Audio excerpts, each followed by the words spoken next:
The Disappearance of Mr Davenheim.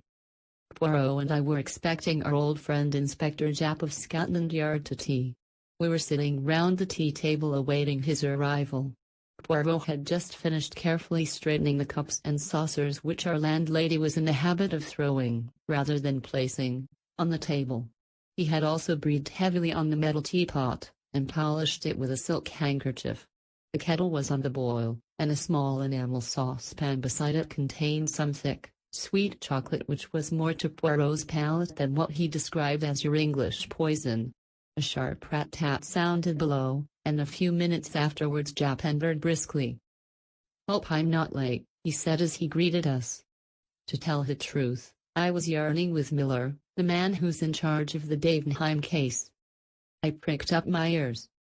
For the last 3 days the papers had been full of the strange disappearance of Mr. Davenheim, senior partner of Davenheim and Salmon, the well-known bankers and financiers. On Saturday last he had walked out of his house, and had never been seen since. I looked forward to extracting some interesting details from Japp. "I should have thought," I remarked, "that it would be almost impossible for anyone to disappear nowadays." Poirot moved a plate of bread and butter the eighth of an inch, and said sharply, "Be exact, my friend. What do you mean by disappear? To which class of disappearance are you referring? Are disappearances classified and labeled, then?" I laughed. Japp smiled also. Poirot frowned at us both. "But certainly they are. They fall into 3 categories. First, and most common, the voluntary disappearance. Second, the much-abused loss of memory case, rare, but occasionally genuine. Third, murder, and a more or less successful disposal of the body. Do you refer to all 3 as impossible of execution?" "Very nearly so, I should think. You might lose your own memory, but someone would be sure to recognize you, especially in the case of a well-known man like Davenheim. Then bodies can't be made to vanish into thin air. Sooner or later they turn up, concealed in lonely places, or in trunks. Murder will out. In the same way, the absconding clerk, or the domestic defaulter, is bound to be run down in these days of wireless telegraphy. He can be headed off from foreign countries. Ports and railway stations are watched, and, as for concealment in this country, his features and appearance will be known to everyone who reads a daily newspaper. He's up against civilization." "Mon ami," said Poirot, "you make one error. You do not allow for the fact that a man who had decided to make away with another man, or with himself in a figurative sense, might be that rare machine, a man of method. He might bring intelligence, talent, a careful calculation of detail to the task, and then I do not see why he should not be successful in baffling the police force." "But not you, I suppose?" said Japp good-humoredly, winking at me. "He couldn't baffle you, eh, Monsieur Poirot?" Poirot endeavored, with a marked lack of success, to look modest. "Me, also. Why not? It is true that I approach such problems with an exact science, a mathematical precision, which seems, alas, only too rare in the new generation of detectives." Japp grinned more widely. "I don't know," he said. "Miller, the man who's on this case, is a smart chap. You may be very sure he won't overlook a footprint, or a cigar ash, or a crumb even. He's got eyes that see everything." "So, mon ami," said Poirot, "has the London sparrow. But all the same, I should not ask the little brown bird to solve the problem of Mr. Davenheim." "Come now, monsieur, you're not going to run down the value of details as clues?" "By no means. These things are all good in their way. The danger is they may assume undue importance. Most details are insignificant, 1 or 2 are vital. It is the brain, the little grey cells," he tapped his forehead, "on which one must rely. The senses mislead. One must seek the truth within, not without." "You don't mean to say, Monsieur Poirot, that you would undertake to solve a case without moving from your chair, do you?" "That is exactly what I do mean, granted the facts were placed before me. I regard myself as a consulting specialist." Japp slapped his knee. "And if I don't take you at your word? Bet you a fiver that you can't lay your hand, or rather tell me where to lay my hand on Mr. Davenheim, dead or alive, before a week is out? Poirot considered. Eh bien, mon ami, I accept. Lasport, it is the passion of you English. Now, the facts. On Saturday last, as is his usual custom, Mr. Davenheim took the 12.40 train from Victoria to Chingside, where his palatial country place, the Cedars, is situated. After lunch, he strolled round the grounds, and gave various directions to the gardeners. Everybody agrees that his manner was absolutely normal and as usual. After tea he put his head into his wife's boudoir, saying that he was going to stroll down to the village and post some letters. He added that he was expecting a Mr. Lowen, on business. If he should come before he himself returned, he was to be shown into the study and asked to wait. Mr. Davenheim then left the house by the front door, passed leisurely down the drive, and out at the gate, and was never seen again. From that hour, he vanished completely. Pretty, very pretty, altogether a charming little problem, murmured Poirot. Proceed, my good friend. About a quarter of an hour later a tall, dark man with a thick black mustache rang the front door bell, and explained that he had an appointment with Mr. Davenheim. He gave the name of Lowen, and in accordance with the banker's instructions was shown into the study. Nearly an hour passed. Mr. Davenheim did not return. Finally Mr. Lowen rang the bell, and explained that he was unable to wait any longer, as he must catch his train back to town. Mrs. Davenheim apologized for her husband's absence, which seemed unaccountable, as she knew him to have been expecting the visitor. Mr. Lowen reiterated his regrets and took his departure. Well, as everyone knows, Mr. Davenheim did not return. Early on Sunday morning the police were communicated with, but could make neither head nor tail of the matter. Mr. Davenheim seemed literally to have vanished into thin air. He had not been to the post office, nor had he been seen passing through the village. At the station they were positive he had not departed by any train. His own motor had not left the garage. If he had hired a car to meet him in some lonely spot, it seems almost certain that by this time, in view of the large reward offered for information, the driver of it would have come forward to tell what he knew. True, there was a small race meeting at Inkfield, 5 miles away, and if he had walked to that station he might have passed unnoticed in the crowd. But since then his photograph and a full description of him have been circulated in every newspaper, and nobody has been able to give any news of him. We have, of course, received many letters from all over England, but each clue, so far, has ended in disappointment. On Monday morning a further sensational discovery came to light. Behind a portiere in Mr. Davenheim's study stands a safe, and that safe had been broken into and rifled. The windows were fastened securely on the inside, which seems to put an ordinary burglary out of court, unless, of course, an accomplice within the house fastened them again afterwards. On the other hand, Sunday having intervened, and the household being in a state of chaos, it is likely that the burglary was committed on the Saturday, and remained undetected until Monday. Precisement, said Poirot dryly. Well, is he arrested, Spavrem Lowen? Japp grinned. Not yet. But he's under pretty close supervision. Poirot nodded. What was taken from the safe? Have you any idea? We've been going into that with the junior partner of the firm and Mrs. Davenheim. Apparently there was a considerable amount in bearer bonds, and a very large sum in notes, owing to some large transaction having been just carried through. There was also a small fortune in jewelry. All Mrs. Davenheim's jewels were kept in the safe.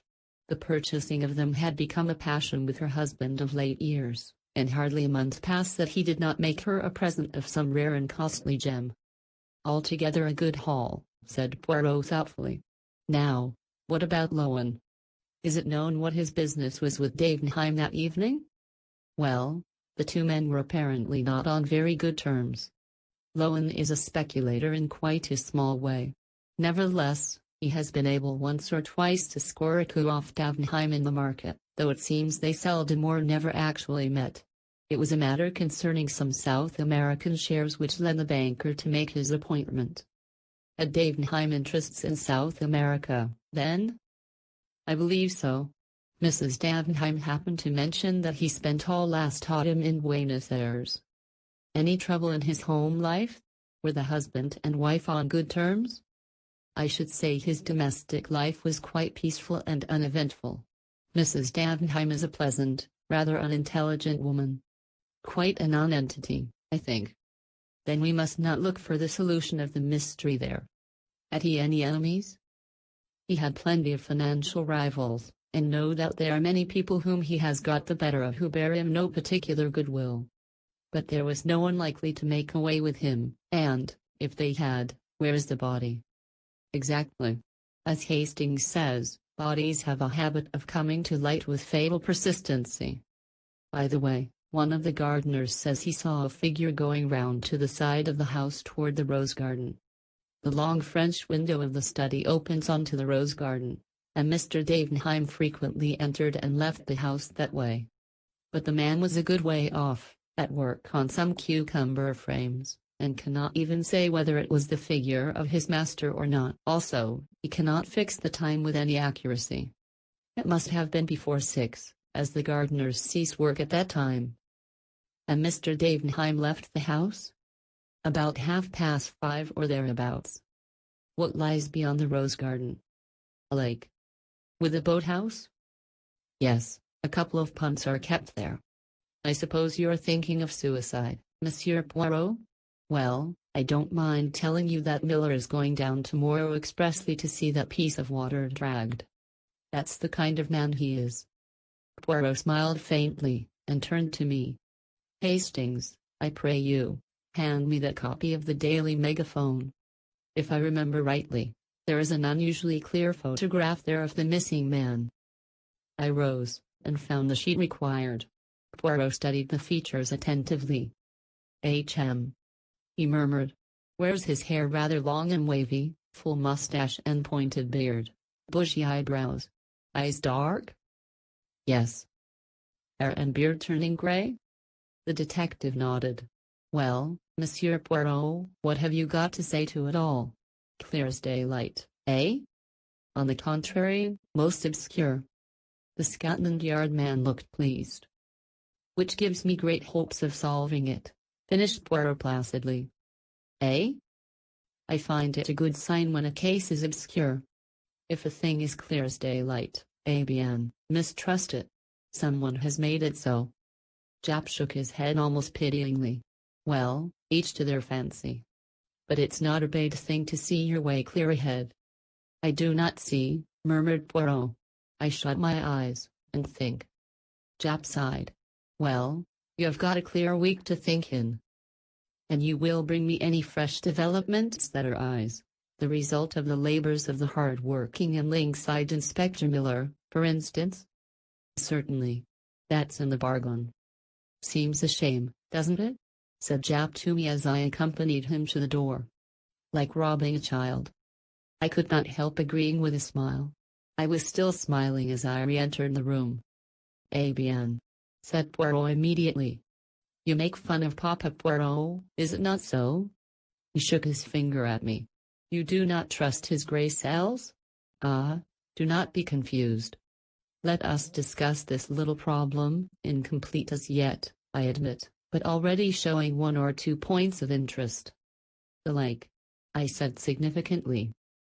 And even more than the lake, the boathouse. I looked sidewise at Poirot. He was smiling in his most inscrutable fashion. I felt that, for the moment, it would be quite useless to question him further. We heard nothing of Japp until the following evening, when he walked in about 9 o'clock. I saw at once by his expression that he was bursting with news of some kind. Bien, my friend, remarked Poirot. All goes well? But do not tell me that you have discovered the body of Mr. Davenheim in your lake, because I shall not believe you. We haven't found the body, but we did find his clothes, the identical clothes he was wearing that day. What do you say to that? Any other clothes missing from the house? No, his valet is quite positive on that point. The rest of his wardrobe is intact. There's more. We've arrested Lowen, one of the maids, whose business it is to fasten the bedroom windows. declares that she saw Lowen coming towards the study through the rose garden about 6:15. That would be about 10 minutes before he left the house. What does he himself say to that? Denied first of all that he had ever left the study. But the maid was positive, and he pretended afterwards that he had forgotten just stepping out of the window to examine an unusual species of rose. Rather a weak story. And there's fresh evidence against him come to light. Mr. Davenheim always wore a thick gold ring set with a solitaire diamond on the little finger of his right hand. Well, that ring was pawned in London on Saturday night by a man called Binny Kellett. He's already known to the police, did 3 months last autumn for lifting an old gentleman's watch. It seems he tried to pawn the ring at no less than 5 different places, succeeded at the last one, got gloriously drunk on the proceeds, assaulted a policeman, and was running in consequence. I went to Bow Street with Miller and saw him. He's sober enough now, and I don't mind admitting we pretty well frightened the life out of him, hinting he might be charged with murder. This is his yarn, and a very queer one it is. He was at Inkfield races on Saturday, though I dare say Scarpins was his line of business, rather than betting. Anyway, he had a bad day, and was down on his luck. He was tramping along the road to Chingside, and sat down in a ditch to rest just before he got into the village. A few minutes later he noticed a man coming along the road to the village, dark-complexioned gent, with a big mustache, one of them city toffs, is his description of the man. Kellett was half concealed from the road by a heap of stones. Just before he got abreast of him, the man looked quickly up and down the road, and seeing it apparently deserted he took a small object from his pocket and threw it over the hedge. Then he went on towards the station. Now, the object he had thrown over the hedge had fallen with a slight chink which roused the curiosity of the human derelict in the ditch. He investigated and, after a short search, discovered the ring. That is Kellett's story. It's only fair to say that Lowen denies it utterly, and of course the word of a man like Kellett can't be relied upon in the slightest. It's within the bounds of possibility that he met Davenheim in the lane and robbed and murdered him. Poirot shook his head. Very improbable, mon ami. He had no means of disposing of the body. It would have been found by now.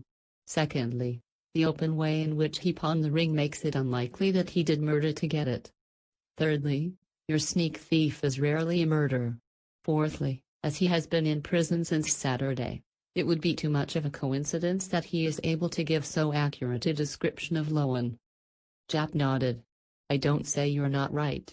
But all the same, you won't get a jury to take much note of a jailbird's evidence. What seems odd to me is that Lowen couldn't find a cleverer way of disposing of the ring. Poirot shrugged his shoulders. Well, after all, if it were found in the neighborhood, it might be argued that Davenheim himself had dropped it. But why remove it from the body at all? I cried. There might be a reason for that, said Japp. Do you know that just beyond the lake, a little gate leads out onto the hill, and not 3 minutes walk brings you to, what do you think? A lime kiln. Good heavens! I cried.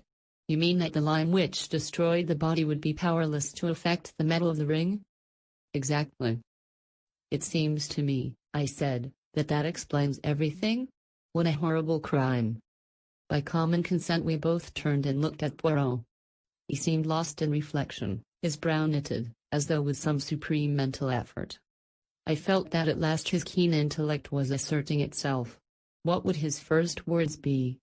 We were not long left in doubt. With a sigh, the tension of his attitude relaxed, and turning to Japp, he asked, Have you any idea, my friend, whether Mr. and Mrs. Davenheim occupied the same bedroom? The question seemed so ludicrously inappropriate that for a moment we both stared in silence. Then Japp burst into a laugh. Good Lord, Monsieur Poirot, I thought you were coming out with something startling. As to your question, I'm sure I don't know. You can find out? Asked Poirot with curious persistence. Oh, certainly, if you really want to know. Merci, mon ami. I should be obliged if you would make a point of it. Japp stared at him a few minutes longer, but Poirot seemed to have forgotten us both. The detective shook his head sadly at me, and murmuring, Poor old fellow. War's been too much for him. gently withdrew from the room. As Poirot still seemed sunk in a daydream, I took a sheet of paper, and amused myself by scribbling notes upon it. My friend's voice aroused me. He had come out of his reverie, and was looking brisk and alert. "Que faites-vous, mon ami?" I was jotting down what occurred to me as the main points of interest in this affair. "You become methodical, at last," said Poirot approvingly. I concealed my pleasure. "Shall I read them to you?" "By all means." I cleared my throat. 1. All the evidence points to Lowen having been the man who forced the safe. 2. He had a grudge against Davenheim. 3. He lied in his first statement that he had never left the study. 4. If you accept Billy Kellett's story as true, Lowen is unmistakably implicated. I paused. "Well?" I asked, for I felt that I had put my finger on all the vital facts. Poirot looked at me pityingly, shaking his head very gently. "Mon pauvre ami. But it is that you have not the gift. The important detail, you appreciate him never. Also, your reasoning is false." "How?" "Let me take your 4 points. 1. Mr. Lowen could not possibly know that he would have the chance to open the safe. He came for a business interview. He could not know beforehand that Mr. Davenheim would be absent posting a letter, and that he would consequently be alone in the study. He might have seized his opportunity," I suggested. "And the tools? City gentlemen do not carry round housebreakers' tools on the off chance. And one could not cut into that safe with a penknife, bien entendu."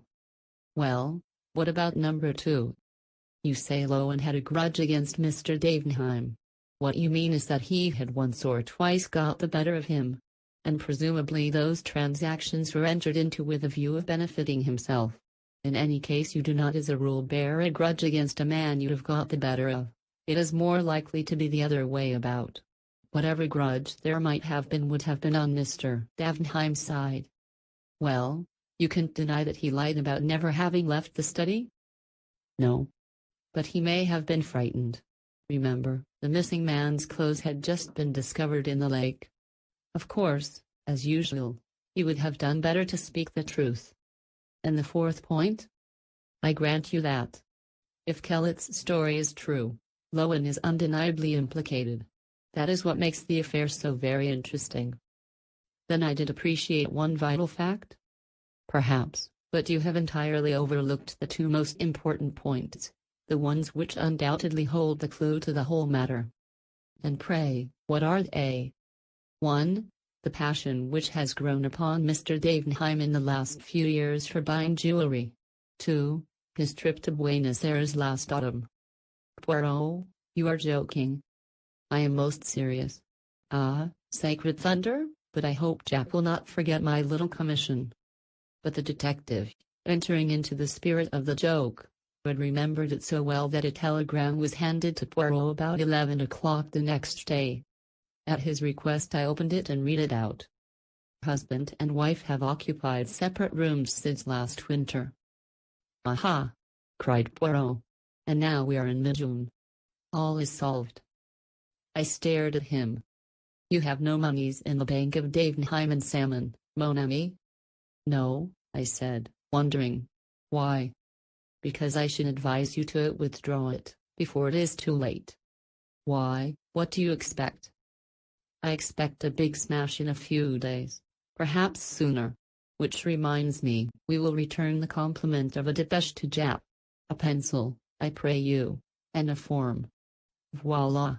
Advise you to withdraw any money deposited with firm in question. That will intrigue him, the good Jap. His eyes will open wide, wide. He will not comprehend in the slightest, until tomorrow, or the next day." I remained skeptical, but the moral forced me to render tribute to my friend's remarkable powers. In every paper was a huge headline telling of the sensational failure of the Davenheim Bank. The disappearance of the famous financier took on a totally different aspect in the light of the revelation of the financial affairs of the bank. Before we were halfway through breakfast, the door flew open and Jap rushed in. In his left hand was a paper, in his right was Poirot's telegram, which he banged down on the table in front of my friend. How did you know, Monsieur Poirot? How the blazes could you know? Poirot smiled placidly at him.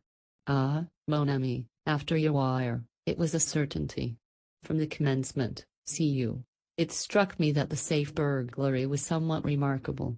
Jewels, ready money, bearer bonds, also conveniently arranged for. Whom? Well, the good Monsieur Davenheim was of those who look after number one, as your saying goes. It seemed almost certain that it was arranged for himself. Then his passion of late years for buying jewelry. How simple. The funds he embezzled, he converted into jewels, very likely replacing them in turn with paste duplicates, and so he put away in a safe place, under another name, a considerable fortune to be enjoyed all in good time when everyone has been thrown off the track. His arrangements completed, he makes an appointment with Mr. Lowen, who has been imprudent enough in the past to cross the great man once or twice, drills a hole in the safe, leaves orders that the guest is to be shown into the study, and walks out of the house, where Poirot stopped, and stretched out his hand for another boiled egg. He frowned. It is really insupportable, he murmured, that every hen lays an egg of a different size. What symmetry can there be on the breakfast table? At least they should sort them in dozens at the shop. Never mind the eggs, said Japp impatiently. Let 'em lay 'em square if they like. Tell us where our customer went to when he left the Cedars, that is, if you know. Eh bien, he went to his hiding place. Ah, this Monsieur Davenheim, there may be some malformation in his grey cells, but they are of the first quality. Do you know where he is hiding? Certainly. It is most ingenious. For the Lord's sake, tell us, then. Poirot gently collected every fragment of shell from his plate, placed them in the egg cup, and reversed the empty eggshell on top of them. This little operation concluded, he smiled on the neat effect, and then beamed affectionately on us both. Come, my friends, you are men of intelligence. Ask yourselves the question which I asked myself. If I were this man, where should I hide? Hastings, what do you say? Well, I said, I'm rather inclined to think I'd not do a bolt at all. I'd stay in London, in the heart of things, travel by tubes and buses, 10 to 1 I'd never be recognized. There's safety in a crowd.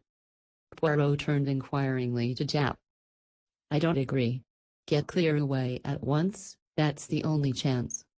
I would have had plenty of time to prepare things beforehand. I'd have a yacht waiting, with steam up, and I'd be off to one of the most out-of-the-way corners of the world before the hue and cry began. We both looked at Poirot. What do you say, monsieur? For a moment he remained silent. Then a very curious smile flitted across his face. My friends, if I were hiding from the police, do you know where I should hide? In a prison. What? You are seeking Monsieur Davenheim in order to put him in prison, so you never dream of looking to see if he may not be already there. What do you mean? You tell me Madame Davenheim is not a very intelligent woman. Nevertheless, I think that if you took her to Bow Street and confronted her with the man Billy Kellett, she would recognize him. In spite of the fact that he has shaved his beard and mustache and those bushy eyebrows, and has cropped his hair close. A woman nearly always knows her husband, though the rest of the world may be deceived. Billy Kellett? But he's known to the police. Did I not tell you Davenheim was a clever man? He prepared his alibi long beforehand. He was not in Buenos Aires last autumn. He was creating the character of Billy Kellett, doing 3 months, so that the police should have no suspicions when the time came. He was playing, remember, for a large fortune, as well as liberty. It was worthwhile doing the thing thoroughly. Only. Yes? Eh bien, afterwards he had to wear a false beard and wig, had to make up as himself again, and to sleep with a false beard is not easy, it invites detection. He cannot risk continuing to share the chamber of Madame his wife. You found out for me that for the last 6 months, or ever since his supposed return from Buenos Aires, he and Mrs. Davenheim occupied separate rooms. Then I was sure. Everything fitted in. The gardener who fancied he saw his master going round to the side of the house was quite right. He went to the boathouse, donned his tramp clothes, which you may be sure had been safely hidden from the eyes of his valet, dropped the others in the lake, and proceeded to carry out his plan by pawning the ring in an obvious manner, and then assaulting a policeman, getting himself safely into the haven of Bow Street, where nobody would ever dream of looking for him. "It's impossible," murmured Japp. "Ask Madam," said my friend, smiling. The next day a registered letter lay beside Poirot's plate. He opened it, and a £5 note fluttered out. My friend's brow puckered. "Ah, Saker. But what shall I do with it? I have much remorse." "Spoil for Japp. Ah, an idea. We will have a little dinner, we three." "That consoles me. It was really too easy. I am ashamed. I, who would not rob a child, Miltoners. Mon ami, what have you, that you laugh so heartily?"